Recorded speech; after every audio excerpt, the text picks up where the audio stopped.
안녕하세요. 자, 오늘은 다섯 번째 퀴즈, 과학과 형이상학 파트에 대한 해설을 해드리도록 하겠습니다. 우선 전체적인 그 점수의 분포를 보여드릴 텐데요. 여기 보시면 10점이 제일 많습니다. 네.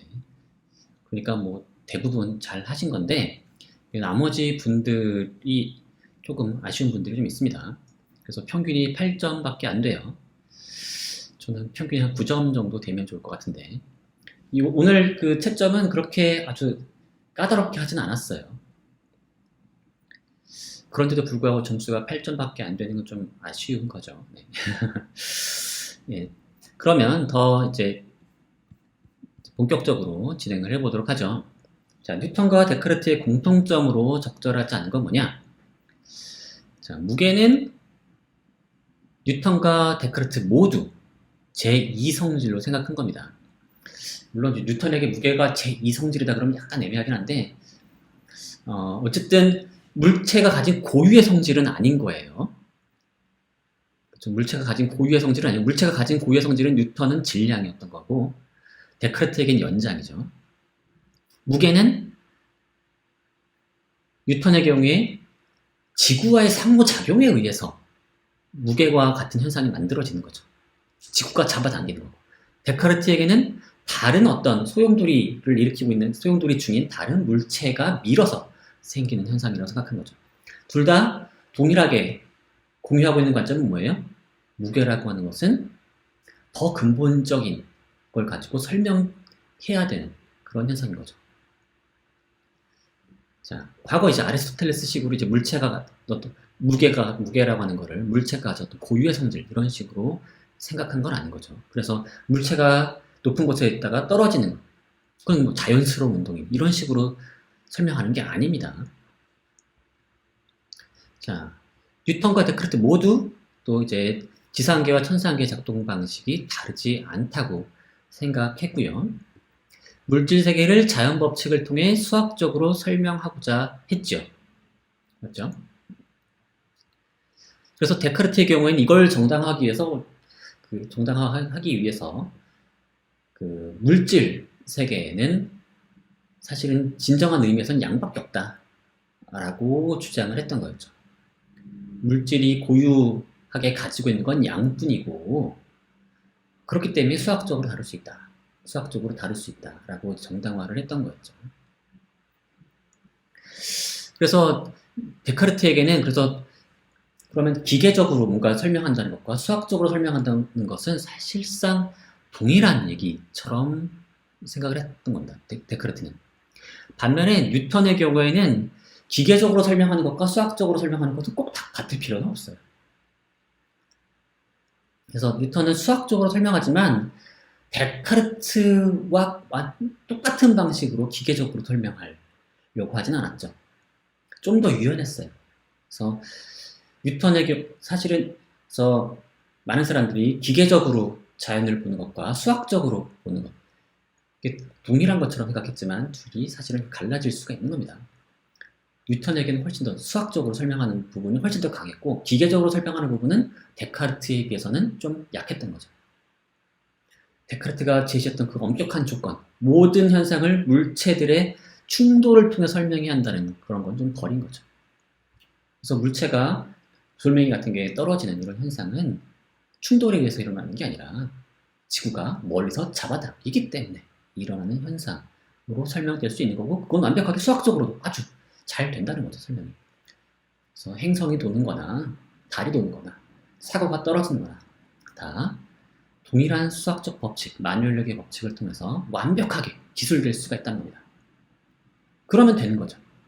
더 이상 그것의 어떤 근본 원인을 더 추적할 필요는 없다는 겁니다. 그걸 추적하려고 하는 순간 그것은 이제 근거 없는 가설을 세우는 일이 되는 거죠. 그래서 뉴턴은 본인의 방법을 균합적 방법이라고 얘기했어요. 사실은 이제 개별적인 자연 현상으로부터 이제 균합적으로 그걸 일반화해서 법칙을 만들고 그걸 다시 연역해서 여러 가지 자연 현상을 설명한다. 그럼 된다는 거죠. 자, 그걸 위해서 뉴턴은 다음과 같은 추론 규칙들을 제안했죠. 현상을 설명하는데 참이고 충분한 것을 넘어서는 원인을 더 이상 인정하지 않는다. 그래서 필요한 만큼만 가설을 세우자는 거고요. 규칙 2. 같은 자연 효과에 대해서는 가능한 같은 원인을 지정해야 한다. 이쪽에 단순성의 원리를 제안하는 겁니다. 그래서 여러 현상이 있을 때 그거를 다 각각의 원인을 가지고 설명하는 건 좀 지저분하고 동일한 원인을 가지고 깔끔하게 설명하는 걸 선호한 거죠. 그 다음에 세 번째, 우리의 실험 하에서 모든 물체에 속하는 것으로 밝혀진 성질을 모든 물체의 보편적인 성질로 간주해야 한다. 그러니까 우리가 관찰하고 실험한 것 내에서 이제 이게 다 성립하는 거라면 우리가 아직 관찰하지 못한 다른 곳을 물체에도 속하는 걸로 간주하자는 거죠. 그래서 일부에게 모두 만족된다면 아직 우리가 확인하지 못한 다른 것도 그 성질을 가질 거라고 하자는 겁니다. 네 번째로 실험 철학에서는 여러 현상으로부터 귀납적으로 추론된 명제에 대해서 대안가설을 상상된다 하더라도 다른 방식으로 설명될 수 있는 거 아니냐? 라고 하더라도 일단 우리가 여러 현상으로부터 귀납적으로 추론된 명제는 참이라고 간주하자는 거죠. 이게 도대체 무슨 말인지 사실 애매합니다. 철학자들은 이런 표현 잘 안 쓸 것 같은데 뉴턴은 그렇게 철학적으로 엄밀하게 말을 하진 않은 거죠. 진리로 간주하자. 이게 뭐예요, 이게? 진리면 진리고 아니면 아닌 거지. 진리로 간주하자. 약간 잠정적인 진리 이렇게 얘기하는 것 같은데 사실 진리라고 하는 건 잠정적이지가 않죠. 보통 많은 사람들이 얘기하는 진리란.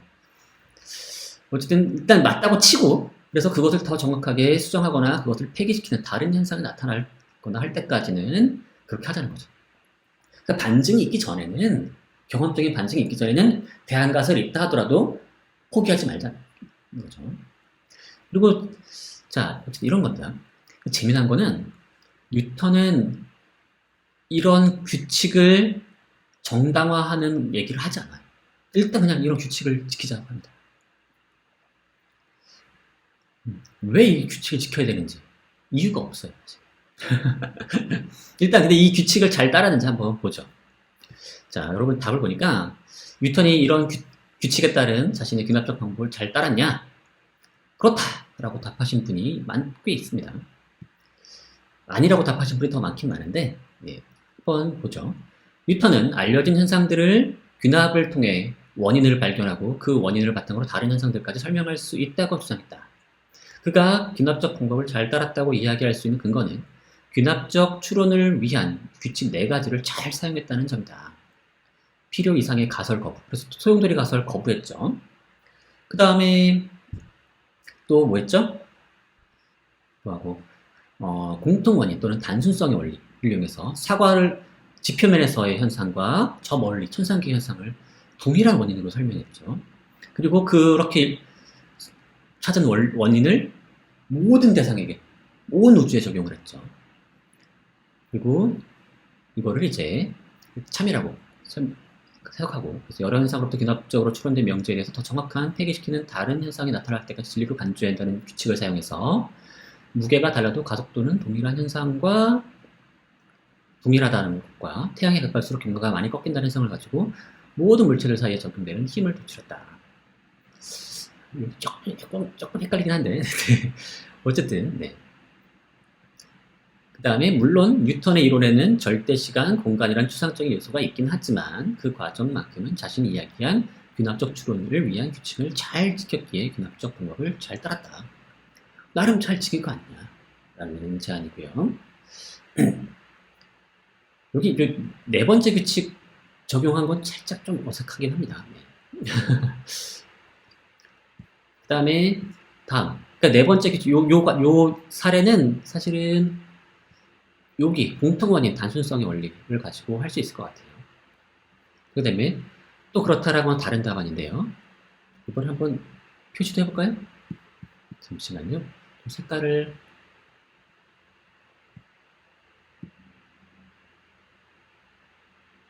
자 이렇게 한번 볼까요? 자, 뉴턴은 지상계와 천상계의 자연현상에 대한 관찰을 하나의 원인 만유인력으로 설명한다. 공통원인 따르는 규칙이죠. 이어서 만유인력을 자신이 관찰한 것의 성질로 제한하는 것이 아니라 모든 것의 보편적인 성질을 간주한다. 그렇죠? 여기서는 뉴턴은 자신의 균합적 방법을 잘 따른 것처럼 보인다. 근데 하지만 만유인력의 전제가 되는 운동의 세 가지 법칙은 절대 공간과 절대 시간을 가정하는데 이는 필요 이상의 가정력으로 규칙을 위반하고 있다.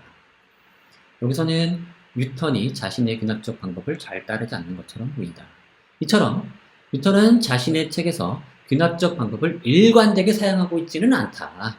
하지만 내 생각에 뉴턴이 그럼에도 꽤 많은 부분에서 할 수 있는 한 균합적 방법을 사용했고 그래서 꽤 유용했다 라고 긍정적으로 평가를 하고 있습니다. 그래서 일단 절충적으로 평가하고 있죠. 네, 좋은 의견인 것 같고요. 거의 뭐 사실 제가 수업에서 비슷한 방식으로 얘기를 했죠. 그 다음에 그렇지 않다 라고 답하신 분이 이제 세 가지가 있는데, 자, 균합적 방법을 따랐다고 볼 수 없다. 첫째, 그는 자신이 주장한 추론 규칙의 정당성을 제대로 밝히지 못한다. 도대체 왜 그런 규칙을 지켜야 되는지. 특히 여기 보시면 규칙 2는 같은 원인을 지정해야만 한다라고 했는데 왜 이걸 지켜야 될까요? 왜 여러 현상의 공통 원인을 가정해야 될까요? 왜 단순성을 가정해야 될까요?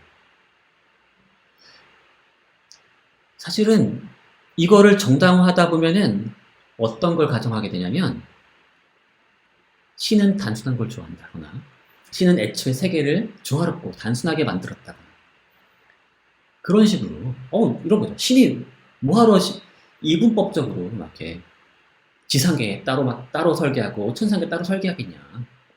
모든 우주를 동일한 원리로 단순하게 만들었을 것이다 라는 식으로 이제 정당화를 한다면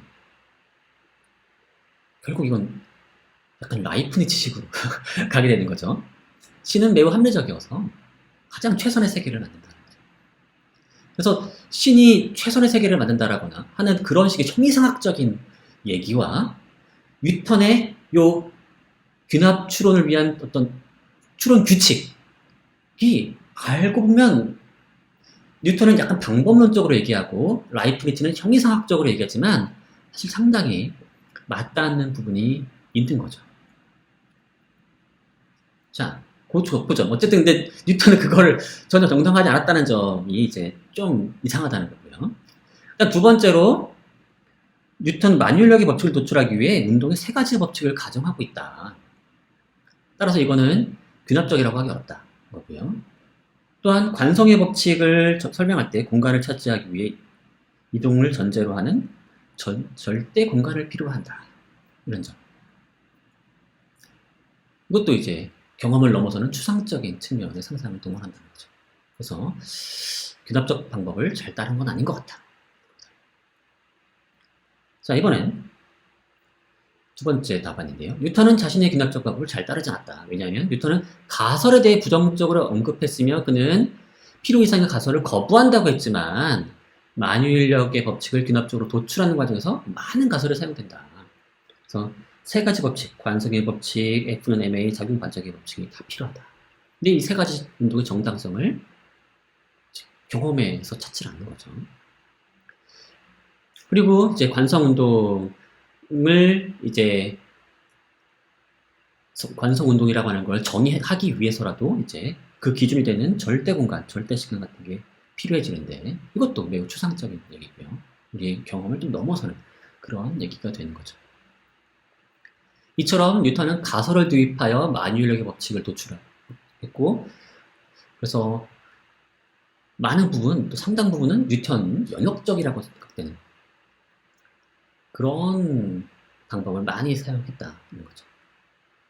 그러니까 연역의 어떤 전제가 되는 부분을 균합적으로 도출했으면 상관없겠지만 그렇지 않은 애들이 있는 거죠. 균합적으로 도출되지 않은 그런 원리들을 그대로 그냥 수용한 채 그거를 다른 걸 현상을 설명하는데 사용한다면 그거는 순수히 균합적 방법을 따랐다고 말하기 어려운 거 아니냐 라는 거고요. 자, 마지막 여기도 뉴턴은 자신의 귀납적 방법을 잘 따랐다고 말할 수 없다. 뉴턴은 현상으로부터 법칙을 도출하기 위한 추론 규칙이 있다고 하는데 이 규칙에 대해서 뉴턴은 정당화를 마련하지 않는다. 왜 제시된 그 규칙이 왜 올바른 규칙인지 설명하지 않는다. 그렇죠. 그다음에 추론 규칙뿐만 아니라 또 귀납적으로 정당화되지 않은 그런 법칙들도 또 가정하고 있죠. 법칙들. 그래서 가설을 사용하지 않겠다고 하면서 가설을 세운 거죠. 그리고 이 법칙이 작동하고 이미 있기 위해 절대 공간과 절대 시간이라는 존재도 도입하고 있는 거죠. 따라서 뉴턴은 자신의 귀납적 방법을 일관되게 지키지 못한 것이다. 자, 여기서 제가 좀 말씀드리고 싶은 게 있는데요. 과학이라고 하면 대부분 다 경험에 기초해서, 경험과 관찰과 실험에 기초해서 한 것처럼만 생각하는데, 뉴턴도 그렇지 않은 겁니다. 사실은. 그럴 수가 없어요. 그렇게 할 수가 거의 없습니다. 뉴턴 본인이 그걸 아주 잘 보여주고 있는 거라고 저는 생각하고 있고요. 그런 의미에서 사실 데카르트 같은 사람이 왜 하필 자연을 설명하기 위해서 그렇게 연역적 방법을 강조했는지도 이해할 수가 있죠. 사실은 관성의 법칙이니 작용 반작용의 법칙이니 이런 아주 근본적인 법칙들을 경험을 통해서 정당화한다는 게 사실은 상당히 곤란합니다. 여러분 물체를 한번 밀어보세요. 물체가 영원히 움직입니까? 안 그렇거든요. 다 멈춰요. 왜 멈추겠어요? 보통 우리는 마찰 때문이라고 하죠. 근데 이런 설명 자체에 이미 관성의 법칙을 전제하고 있는 거죠. 얘는 마찰만 없었더라면 영원히 움직였을 텐데 사실 마찰이 있어가지고 그런 거죠. 근데 이걸 어떻게 정당화할 겁니까? 사실 상당히 어렵죠. 그래서 어떤 개별적인 어떤 실험, 개별적인 관찰 이걸 가지고 그 근본 법칙을 정당화한다는 건 거의 힘들고 어떤 의미에서는 지금 뉴턴이 이렇게 이룩한 어떤 성공 있죠. 여러 가지 현상들을 설명하는 성공을 해버렸죠. 아주 기가 막히게 성공을 했어요. 그러고 나면 사후적으로 이런 성공의 기반이 되는 그런 가정들 역시 참이 아니겠느냐라고 하는 그런 인상을 주게 되고 결국 그런 식의 성공을 누적하면서 결국 사람들에게 그 법칙을 이제 설득해 나간 셈인 거죠. 상당히 간접적인 방식으로 설득할 수밖에 없었던 거죠. 이걸 가정하면 수많은 현상들이 설명돼. 그러니까 좋은 거 아닙니까? 이런 식이 되는 거죠. 그래서 아주 직접적인 방식으로는 뉴턴은 자신의 세 가지 법칙을 정당화하지 않아요. 하지만 뉴턴이 이룩한 그 성취를 이해하고 거기에 감동받은 사람들은 뉴턴이 가정한 그 운동의 세 가지 법칙을 받아들일 수밖에 없게 되는 거죠. 자, 근데 여기서 뒤에 보니까 그 절대 공간 얘기가 왜 지금 필요하냐라고 물어보시는 분이 있는데요. 자, 여러분 생각해 보세요. 여기 그 사람이 있다고 해봅시다. 여기 사람이 있어요. 자, 여기 사람이 있는데, 여기 물체가 움직이는 걸 보고 있다고 해봅시다. 물체가 앞으로 어떻게 움직일까요?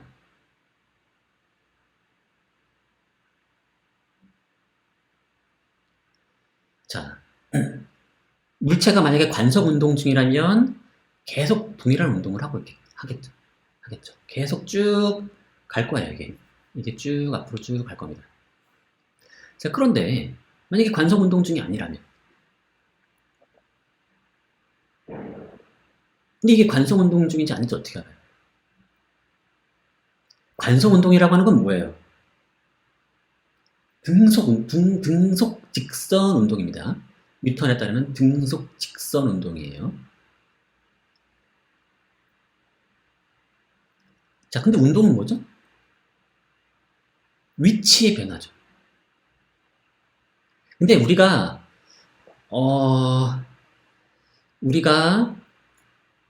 위치의 변화라고만 하면 애매해요. 왜냐면 위치를 지정하려면 좌표를 찍어야 되죠.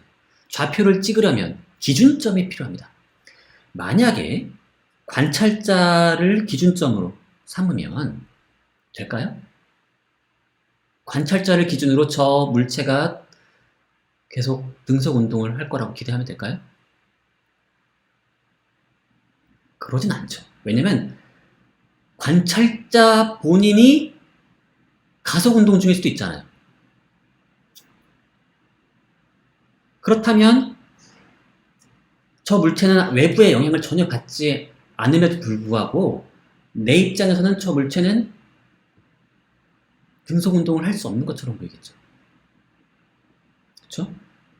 관찰자 본인이 가속 운동 중이라면, 어떤 특정한 운동의 가속 운동 중이라면 저 물체는 나는 점점 이쪽으로 점점 빨라지고 있어요. 그럼 저 물체는 점점 느려지는 것처럼 보이겠죠.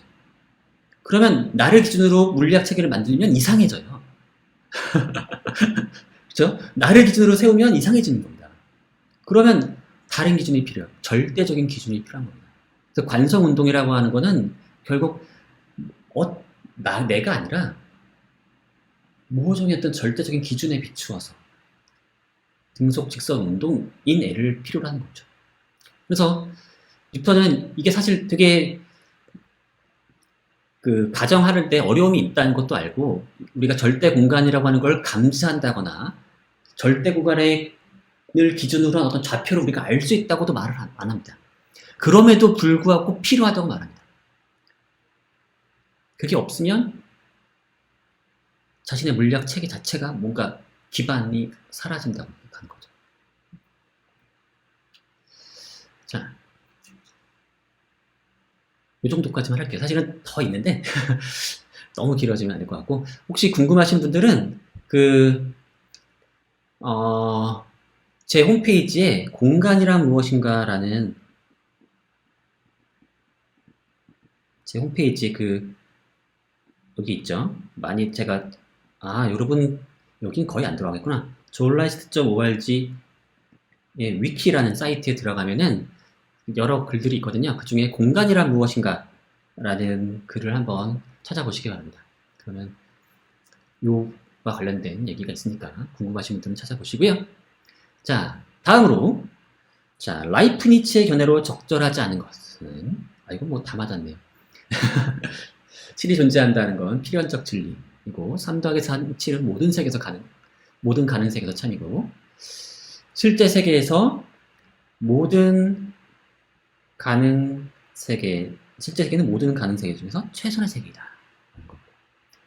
근데 얘는 아니라는 거죠. 우연적 진리는 인간의 입장에서만 분석 불가능한 거지, 신의 입장에서는 분석이 가능한 겁니다. 네, 잘 하셨고요. 자, 이번엔 뉴턴의 신관념과 라이프니츠 신관념을 이해한 것으로 적절한 것은, 이거 많이 틀렸는데,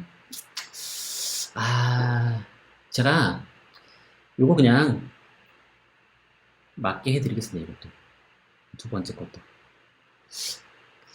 왜냐면 엄밀하게 따지면 이것도 맞는 말이긴 해요. 제가 의도한 건 아니지만 이것도 맞는 걸로 해야 될 것 같아요. 왜냐하면, 자 보세요. 일단 뉴턴에 따르면 신은 자연에 개입할 필요가 없나요? 아니죠. 필요하죠. 중력을 이어줘야 됩니다. 그리고 이제 뉴턴이 만든 그 체계에 대해서 뉴턴은 확신이 없었어요.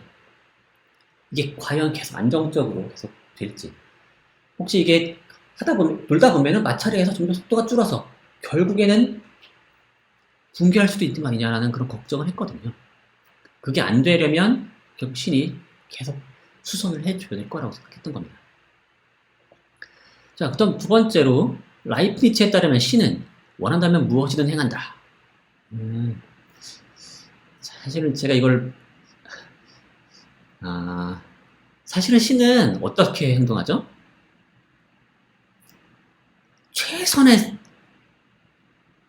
최선의 세계만 골라서 행동하죠. 원한다면 뭐든 하는 건 그게 자, 이 문제가 사실 골치 아픈 문제였습니다. 원래는 사실. 그래서 이렇게 신은 원한다면 무엇이든 행한다. 이건 맞는 말입니다. 사실.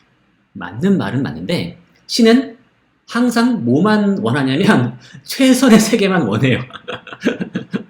최선의 세계만 원합니다. 그렇기 때문에 결국에는 보면 신은 마치 자유의지가 없는 것처럼 거의 정해진 과정, 정해진 선택만 하는 것처럼 보이게 되는 거죠. 그런 의미에서 라이프니츠는 신의 의지보다 지혜를 훨씬 더 강조한 셈입니다. 최선의 세계, 매우 합리적인 설계, 이런 쪽을 훨씬 더 강조를 하는 거고요. 그러면 의지는 거기에 따라가는 거죠. 최선의 세계를 무조건 원해요, 신은. 왜 무조건 원하는지 잘 모르겠습니다. 그래서 결국에 그걸 행하게 되는 거죠. 그래서 사실 라이브니츠 그런 비판을 받은 셈이에요, 당시에. 너는 신에게 자유의지를 안 준 거 아니냐. 좀 신이 의지가 없는 거 아니냐. 라는 식으로. 너무 합리적이어서. 제가 거의 이 수업의 거의 두 번째 시간에 했던 얘기 있죠. 중세시대에 신을 강조했던 사람들이 아리스토텔레식으로 따지면 신이 너무 옴싹달싹 못하는 거 아니냐. 신이 원한다면 이것도 하고 저것도 할 수 있는 거 아니냐라는 식의 비판을 했었다고 했죠. 마찬가지입니다. 라이프니츠의 신도 역시 결과적으로 보면 결국 본인의 지혜를 따라서 최선의 행동만을 하는 것처럼 보이게 되죠. 그래서 이쪽이 사실은 제가 의도한 정답인데요. 그렇다고 이게 두 번째 게 틀렸다고 말하긴 어려운 것 같아요. 사실은 원한다면 무엇이든 행하는데 다만 최선의 세계만 원한다. 자연의 우리 세계의 조화를 원한다. 그래서 이거 세모해서 이것도 정답으로 처리해 드리도록 하겠습니다. 그리고 라이프니츠에 따르면 신은 인간의 선택 다 예측하죠. 전지한다, 전지해요, 완전히. 무한한 지혜를 가지고 있는 겁니다. 그래서 뉴턴은 좀 더 의지를 강조했다면, 그래서 주의주의 신이라면 라이프니츠의 신은 주지주의적인 신을 고안했다고 보시면 될 것 같아요.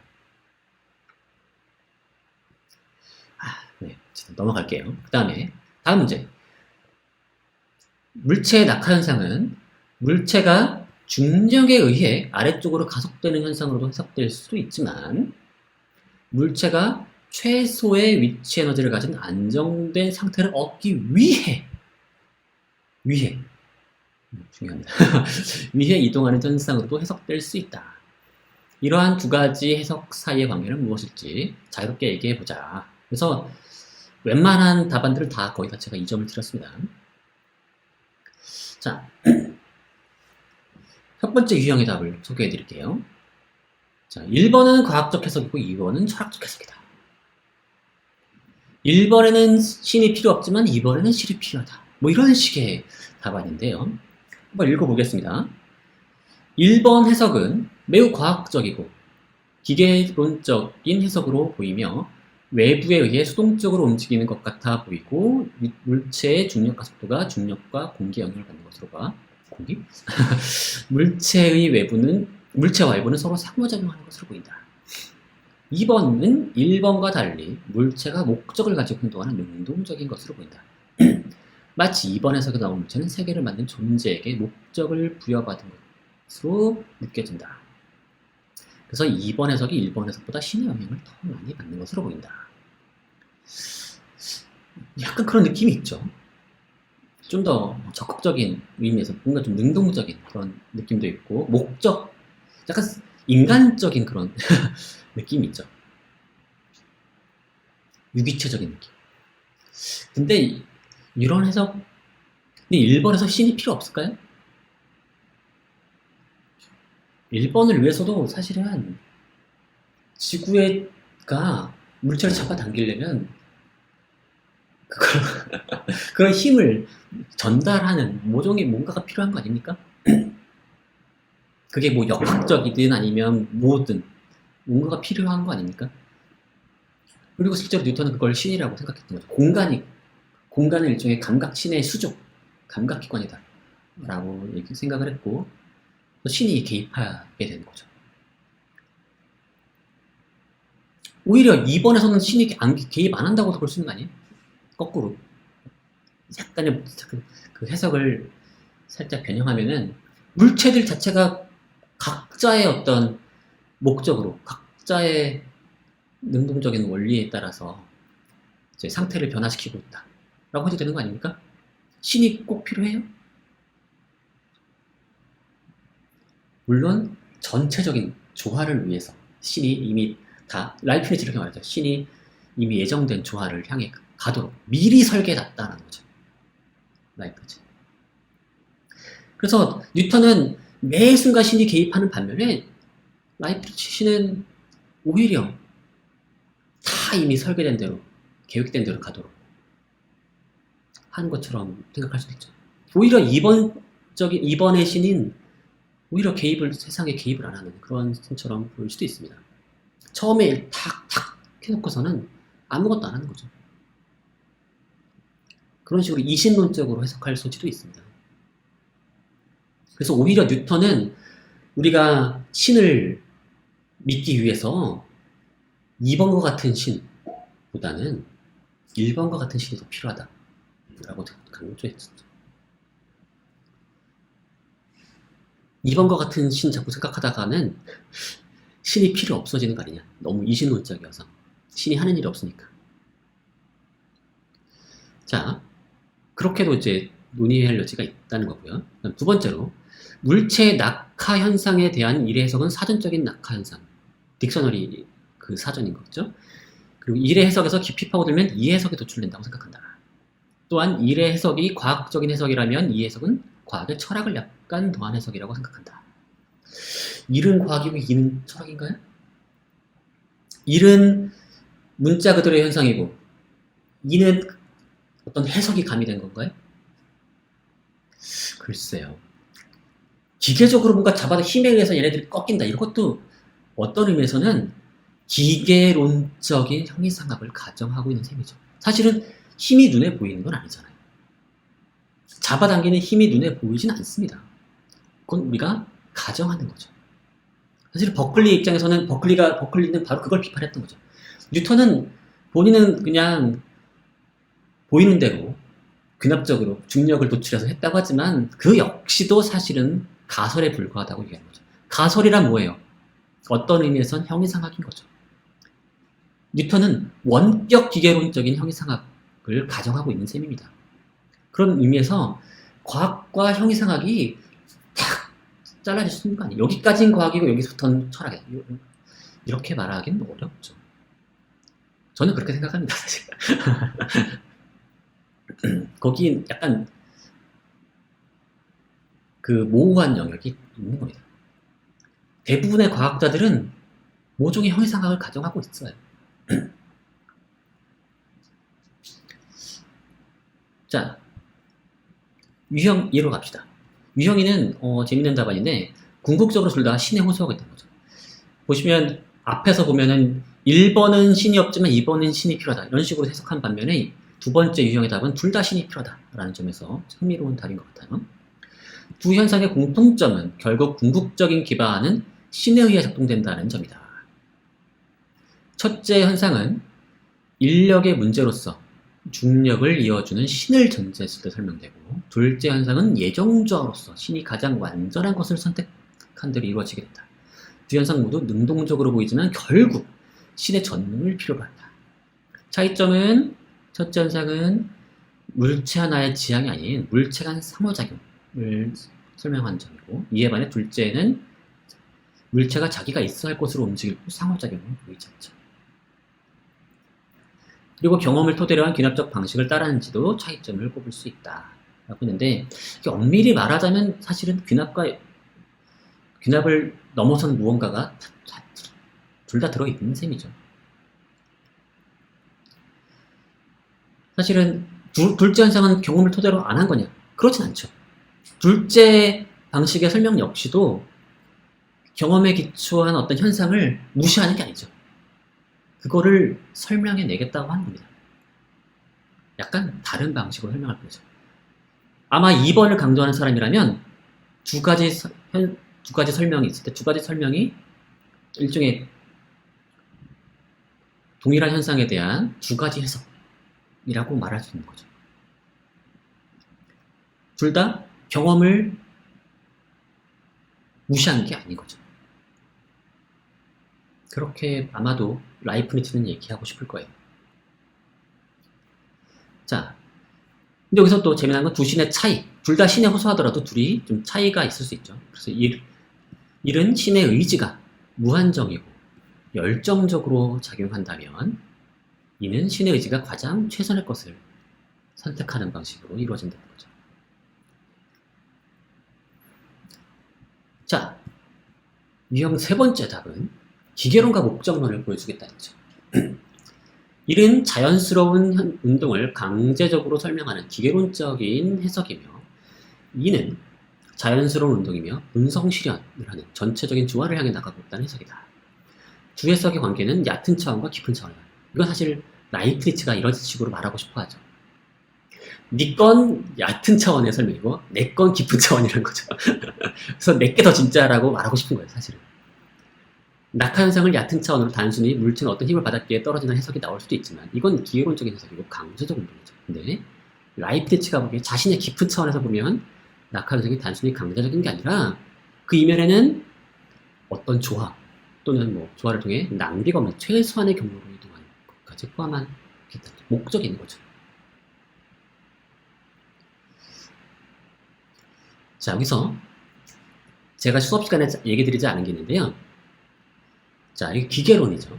1번 기계론, 2번 목적론이라고 보통 구분을 하는데요. 1번 방식을 우리는 역학이라고 부릅니다. 역학. 근데 기계론, 정말로 기계론적인, 미케닉스, 기계학이죠, 기계학. 진짜로 지식역을 하네요. 근데 오늘날 이 기계학이라고 하는 미케닉스가 오늘날 역학이라고 불려요. 물리학 수업을 들으면 미케닉스가 역학입니다. 의미가 살짝 변형된 겁니다. 사실은 기계를 다루는 이론, 수학적인 이론, 미케닉스가 이제 오늘날 물리학 이론, 힘을 다루는 이론으로서 역학으로 둔갑한 겁니다. 그래서 뉴턴 역학이 있는 거예요. 뉴턴 역학. 근데 라이프니츠식의 이론이 있어요. 라이프니츠가 완성하지는 못했지만 그 후속학자들이 라이프니츠의 어떤 그런 형이상학의 아이디어를 구현하면서 동시에 뉴턴적인 어떤 수학적 설명을 고스란히 보존한 그런 방식을 이제 완성을 하고요. 그걸 다이나믹스라고 부릅니다. 다이나믹스. 우리말로 번역을 하면 사실 그냥 동학이죠. 동학인데 보통 이제 동력학이라고 또 많이들 부릅니다. 그래서 우리말로 역학이라고 말하고 동력학이라고 말하면 사실 거의 구분이 안 되고 동일한 말처럼 보이지만 영어로 보면 미케닉스와 다이나믹스를 보시면 엄청 구분되는 말이고요. 수학적인 체계도 많이 다르고요. 물론 결과적으로 보면 동일한 규격이 나오지만 매우 상이한 형이상학을 가진 두 가지 설명 방식이 존재하는 겁니다.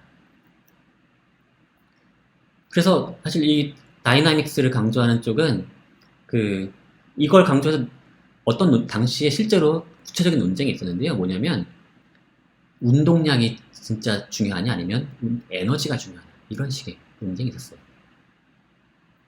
그래서 뉴턴을 비롯한 사람들은 이제 운동량을 강조한 반면에 이제 라이프니츠를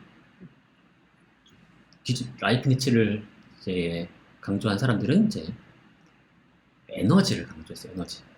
당시 에너지란 말은 안 썼는데 이제 비스비바라고 해가지고 활력이라고 하는 표현을 써가지고 mv 제곱. 그래서 실제로 보존되는 게 뭔지에 대해서 mv냐 아니면 mv 제곱이냐 이거 가지고 둘이 엄청나게 논쟁을 했습니다. 그래서 mv를 강조하는 쪽은 이제 충격에 의해서 이제 충격을 하니까 결국 힘이 밀고 밀치는 이런 걸로 이제 많이들 뉴턴식으로 한 거였고요.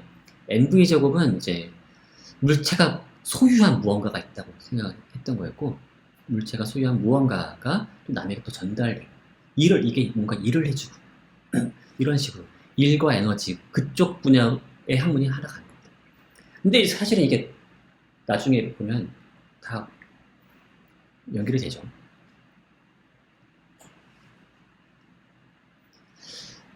자, 유형 4.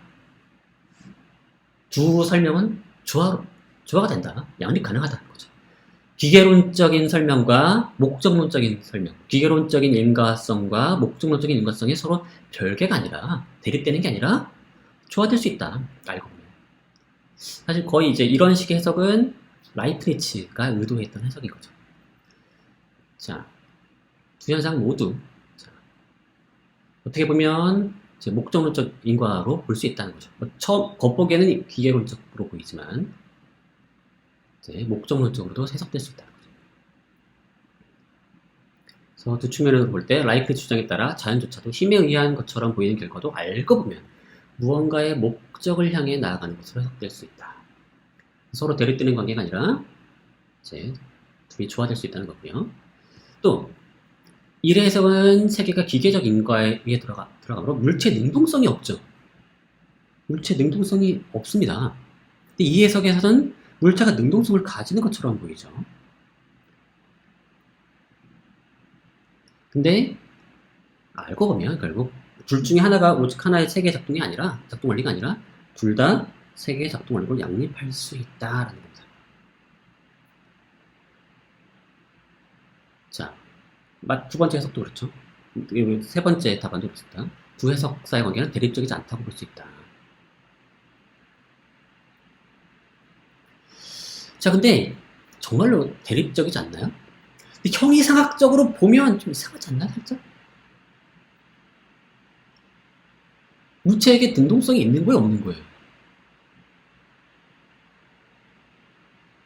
그걸 교묘하게 그냥 다 좋은 게 좋은 거지 않아서 둘을 합칠 수 있는 걸까요? 사실은 이게 당시에 엄청 싸웠습니다. 오늘날 물리학 교과서 보면 둘 다 나오니까 둘 다 말이 되는 것처럼 볼 수 있지만 사실은 상당히 민감한 문제였어요. 어느 차원에서? 형이상학적인 차원에서. 경험적인 차원에서는 둘이 차별이 안 돼요. 형이상학적인 차원에서 차별이 되는 겁니다. 그러니까 어떤 의미에서는 그건 과학의 문제가 아니라 그냥 형이상학의 문제 또는 해석의 문제 또는 말장난 아니냐 나쁘게 말하면 그런 식으로도 이제 얘기가 되는 거죠. 네, 유형 5와 유형 6을 한번 답을 보면 또 재미난 답들이 있더라고요. 한번 보겠습니다. 여기까지 똑같아요.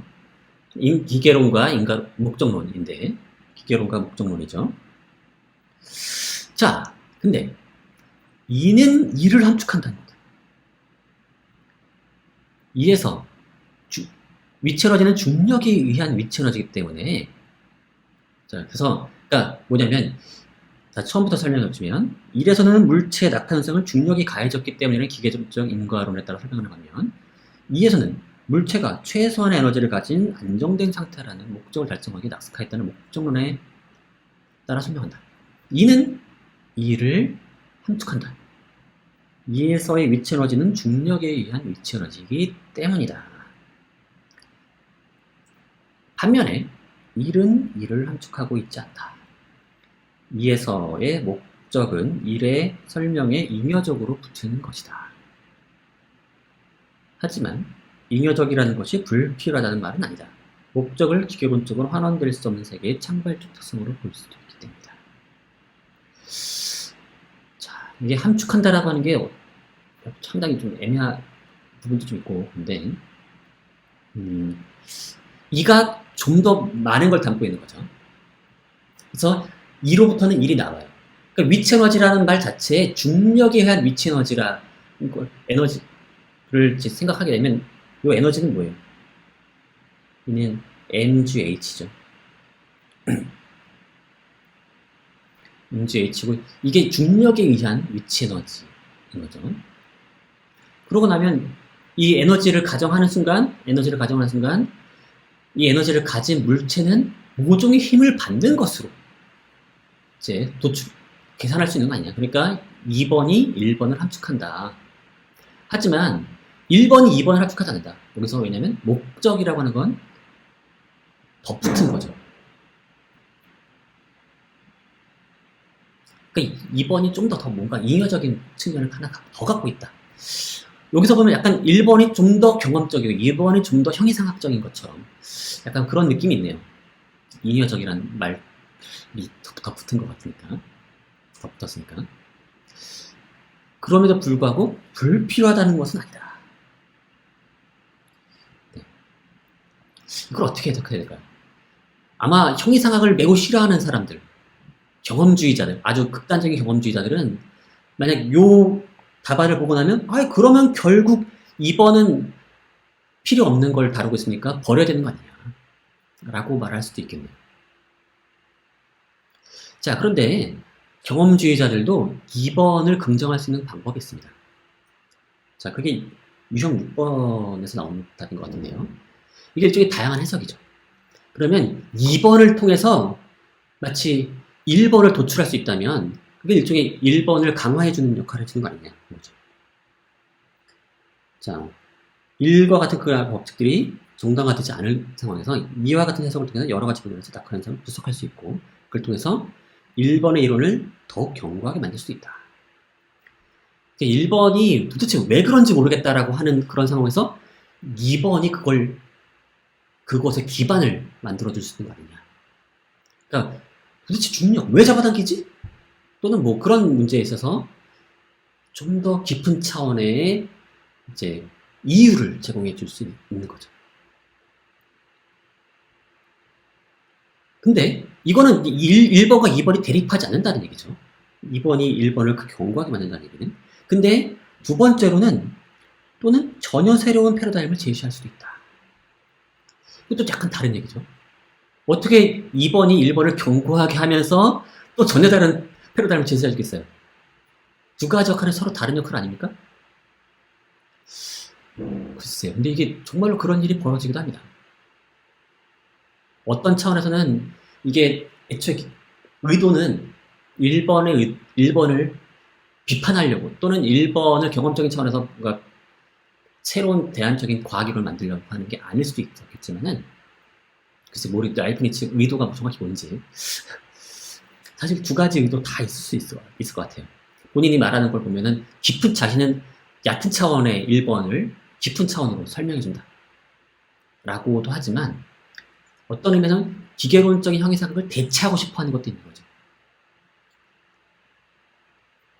근데 이 형이상학적인 차원이라고 하는 게 근데 형이상학일 뿐이면 경험적으로는 둘이 차이가 없는 거 아니냐 라고도 말하시는데 이건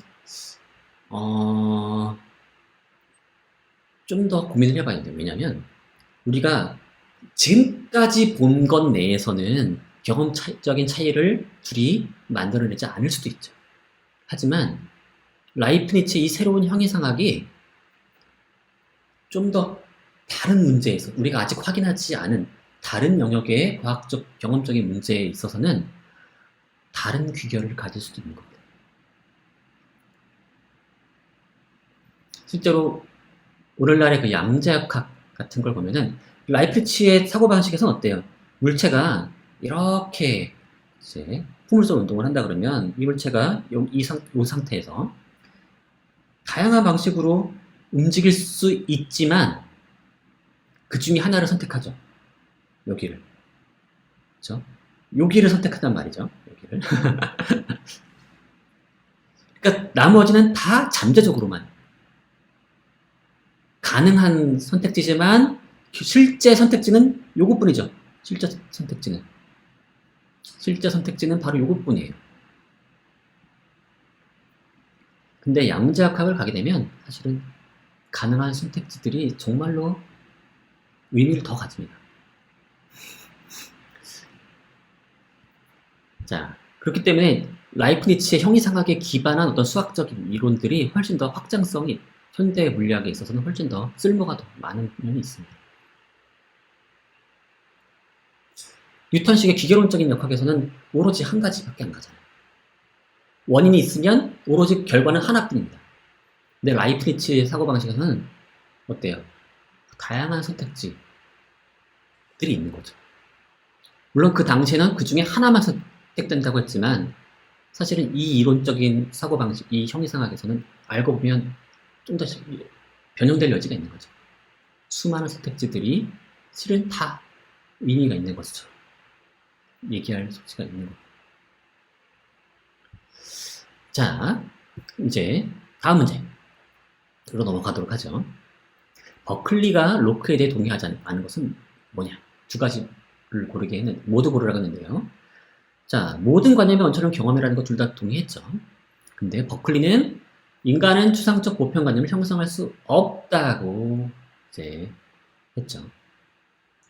자, 이 부분 그래서 버클리는 동의 안 했죠, 이거를. 그 다음에 정신은 개별적 관념들을 합성하고 분해할 수 있다고 했습니다. 버클리도 그거 동의했어요. 그래서 괴물 같은 관념 만들 수 있습니다. 하지만 색깔이니 운동이니 이런 식의 추상적 보편관념 만들 수 없다는 겁니다. 그 다음에 제1성질의 관념은 물질적 실체의 성질과 닮았다. 이건 로크는 그렇게 생각했죠. 하지만 버클리는 그 근거가 뭐냐라고 물었죠. 제1성질의 관념도 역시 관념일 뿐이기 때문에 물질적 실체로 갈 수가 없어요. 물질적 실체 접근할 수 없잖아요. 그러니까 그리고 물질적 실체 결국 버클리는 거부해버렸죠. 그리고선 관념들의 세계 속에서 관념들의 정합성을 이어주기 위해서 실체를 가정하는 게 아니라 신을 가정해버리는 거죠. 그래서 2번과 4번이 이제 정답이고요. 자, 마지막으로 제가 뭐 이해 안 되는 점 물어봤는데, 자, 본유관념, 이건 지금 여기서 얘기해드리기 좀 어려울 것 같고요. 너무 시간이 많이 들 것 같고, 수업을 한번 다시 들어보시기 바랍니다. 그 관련 부분들을. 그리고 글을 읽어보세요, 글을. 좀 더. 아니면 개인적으로 한번 더 물어보시기 바라겠고요. 그 다음에 두 번째, 버클리에 따르면 신도 결국 관념에 불과하다는 비판 나올 수 있지 않나요? 맞습니다. 자, 버클리는 관념들에 대한 경험적 분석의 비율로 관념밖에 안 남게 되죠. 그러면 이 관념들이 뭔가 종합적이잖아요. 관념들이 제가 여기서 본 물체 관념, 제가 나갔다 들어와도 있을 거라고 생각하고 정말로 있죠. 다시 나온단 말이죠. 이거 어떻게 이걸 누가 해결해 줘야겠죠. 그래서 신을 요청한 거죠. 근데 그 당대의 많은 사람들, 흉을 비롯한 많은 사람들이 버클리의 동의를 못했습니다. 그래서 버클리의 극단적인 경험으로는 결국 신의 필요성을 설득하기보다는 회의주의를 강화시켰죠. 자, 그 다음에 버클리에 대하여 추상화의 문제에서 운동을 제거한다는 말이 잘 이해가 안 간다 그러는데, 자, 제가 당구공 그림 그렸었죠. 당구공 막 튀어나가는. 일단 개별 관념 속에서는 사실 그게 다 뭉뚱그려져 있죠. 물체가 운동을 하면서 색깔도 가지고 있고 어떤 모양도 가지고 있죠. 그렇죠? 거기에 색깔 그 자체가 있진 않죠. 색깔이라고 하는 거는 매우 추상적인 관념이죠. 빨강, 노랑, 초록 이런 색깔들만 뽑아낸 다음에 그거의 공통적인 면만 뽑아내는 겁니다. 그러면 어떤 작업이 필요하냐면 일단 개별 관념에서 뭉뚱그려져 있던 다른 요소들, 예를 들면 운동이라든가 연장들을 제거해야 되는 거죠. 그러고 남는 빨강색, 그리고 저기서 또 얻어낸 노란색, 저기서 얻어낸 초록색, 그걸 다시 모아서 아이들의 공통된 무언가, 이건 색깔이라고 하는 걸 이런 식으로 이제 2단계에 걸쳐가지고 추상관념을 얻을 수 있다고 한 건데, 문제는 버클리 그런 거 제거할 수 없다는 거죠. 운동이라거나 연장 이런 것들을 분리시킬 수가 없다고 이제 얘기한 겁니다. 자, 그 다음에 두 번째 논증들 부분 얘기했는데, 물질적 실체를 거부하는 논증입니다. 그 중에서 세 번째, 네 번째 논증이었는데, 추상관념의 불가능성의 기초에서 뭐냐면 운동이나 연장 등 소위 제1성질에 대해서 언급하는 겁니다. 제1성질이 추상관념이죠. 방금 전에 얘기했듯이 이건 우리가 가질 수 없는 관념인 거죠. 그러면 우리가 제1성질에 대한 관념을 가질 수 없다면 제1성질을 가진 물질적 실체에 대해서도 얘기할 수가 없겠죠. 바로 이런 논증인 겁니다. 그게 바로 추상관념 불가능성에 기반한 논증이고요. 유비에 대한 이해 불가능성 논변은 뭐냐면 당시에 많은 사람들이 연장이니 뭐니 하는 걸 연장 같은 거를 물질의 성질로 얘기했어요. 물질의 제1성질이라고 거죠. 연장은 그 공간을 차지하고 있음이라고 하는 익스텐전이라고 하는 걸 물질의 제1성질로 얘기했죠. 근데 성질이 있으려면 뭐가 필요해요? 성질이란 물질에 붙어있는 거죠. 물질에. 물질이 없으면 성질도 없는 거 아니겠습니까? 바로 그런 식의 아이디어에 의해서 성질이 있으려면 그것에 기반이 되는 물질이 있어야 되는 겁니다. 그래서 실체와 양태 이런 구분 있잖아요. 바로 다 그 얘기입니다. 양태는 그 자체로 존재할 수 없어요. 양태는 다 어디에 붙어서만 존재한다. 어디에인가 붙어서만. 항상 얘는 기생하는 애예요. 기생. 성질 이런 얘기를 다 그런 겁니다. 그러니까 성질이 있으려면 얘가 붙어 있어야 하는 그것에 기발이 되는 물질이 있어야 되는 거죠. substratum이라고 하는 그 표현을 썼는데 그런 물질이 있어야 되고 그래서 그 성질은 물질에 의해 지지된다라고 말로 말하는 거예요. support라고 이런 표현들을 써야 돼요. 물질에 의해서 지탱된다 또는 물질에 붙어 있다라는 거죠. 제가 아까 붙어 있다라는 표현을 썼는데 이거 다 뭐예요? 다 비유죠. 성질은 물질에 붙어 있다. 물질에 부착되어 있다. 또는 물질에 의해 지지된다. 근데 이건 다 약간은 제가 부착된다라고 하는 거는 약간 스티커 비유처럼 어떤 물질이 딱 있고 거기에 이제 색칠을 칠하는 것처럼 또는 거기 위에 그 상표를 딱지를 붙이는 것처럼 얘기하는 것과 비슷하고 물질에 지지된다, 서포트 된다고 할 때는 물질이 먼저 밑에 놓여 있고 그 위에 뭔가를 더 쌓는 거죠. 그것이 건축적인 비유를 하는 거죠. 근데 버클레에 따르면 이건 다 비유일 뿐인 거죠. 분명한 의미를 가지지 않는다는 거죠.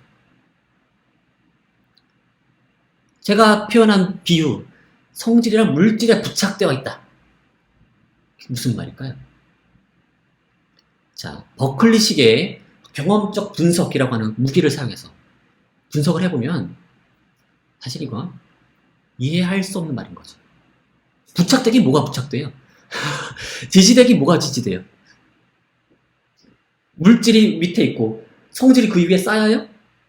아니잖아요. 그럼 이상하죠. 결국 보면 버클리는 그들이 물질적 실체가 필요하다, 물질적 실체가 있다라고 주장하는 사람들이 여기서 공격된 누구입니까? 로크죠. 그들이 무슨 말인지도 이해할 수 없는 그런 말을 그냥 하고 있을 뿐이라고 비판하고 있는 거죠.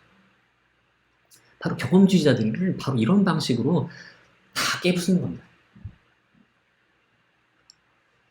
자, 그 다음 문제로 뉴턴의 절대공간과 절대시간 이 얘기 더 자세하게 알고 싶다고 했는데 아까 소개해드렸죠. 관성의 법칙은 절대공간 없이는 성립될 수 없다는 점. 자, 이거 궁금하신 분들은 아까 말씀드렸듯이 그 journalist.org 이거 다시 한번 소개해드릴게요. journalist.org에 슬래시하고 위키 여기 들어가면 여기 들어가면 여러 문서들이 있는데 거기서 공간이란 무엇인가 찾아보세요. 또는 이제 관련된 거기서 막 찾아보시면 강의도 링크해 놓은 게 있을 겁니다. 그것도 한번 지난 학기 수업을 제가 링크해 놓겠으니까 거기서 공간이란 무엇인가에 대한 수업이 있어요. 그것도 한번 궁금하시면 들어보시기 바랍니다. 그 다음에 주관식 문제 최소의 위치 에너지 이게 이제 안정된 곳을 향해서 나간다는 안정된 상태를 향해서 표면 근처에서 위치 에너지 근데 MGH예요. M은 질량이고요. 요 M은 질량이고 G는 중력가 속도고 H는 높이입니다. 그래서 이 최소의 위치 에너지를 가지려면 높이가 낮을수록 작은 위치 에너지를 가지는 거예요. 그래서 마치 라이프니츠의 설명은 뭐냐면 물체가 가장 최적의 장소를 위해서 최적의 상태를 향해서 가는 것처럼 최적의 상태라고 하는 건 여기서 안정된 상태를 의미하는 거죠. 그래서 안정된 그 작은 위치 에너지를 최소의 위치 에너지를 가진 그 상태를 향해서 변화나간다는 거죠. 자, 그러면 이렇게 해서 이번 퀴즈에 대한 해설을 마치도록 하겠습니다. 모두 수고하셨어요.